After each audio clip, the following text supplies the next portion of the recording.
ఉందామండి. తిరుమల కొండకు నడిచి వెళ్ళడానికి 2 రకాలైన కాలినడక మార్గాలు ఉన్నాయి. అవేంటంటే అలిపిరి మెట్ల మార్గం మరియు శ్రీవారి మెట్టు కాలినడక మార్గం. ముందుగా అలిపిరి మెట్ల మార్గం అనేది ఉదయం 4 గంటల నుంచి రాత్రి 10 గంటల వరకు తెరిచి ఉంటుందండి. ఈ అలిపిరి మెట్ల మార్గంలో నడిచి వెళ్ళాలనుకునే భక్తులకు కిందనే తిరుపతిలోని అలిపిరి భూదేవి కాంప్లెక్స్లో ప్రతిరోజు అర్ధరాత్రి 1 గంట లేదా 2 గంటల నుంచి ఉచిత సర్వదర్శనం టికెట్లను టీటీడీ వారు ప్రతిరోజు కేటాయిస్తున్నారండి. ఈ టికెట్లు తీసుకోవాలంటే మీ యొక్క ఆధార్ కార్డ్ అనేది ఖచ్చితంగా ఉండాలి.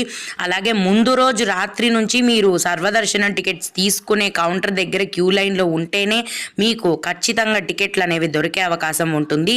ఎందుకంటే అర్ధరాత్రి 1 లేదా 2 గంటల నుంచి ఈ ఉచిత సర్వదర్శనం టికెట్లను కేటాయించడం మొదలు పెట్టగానే భక్తుల యొక్క రద్దీని బట్టి 2 లేదా 3 గంటల లోపే అంటే ఉదయం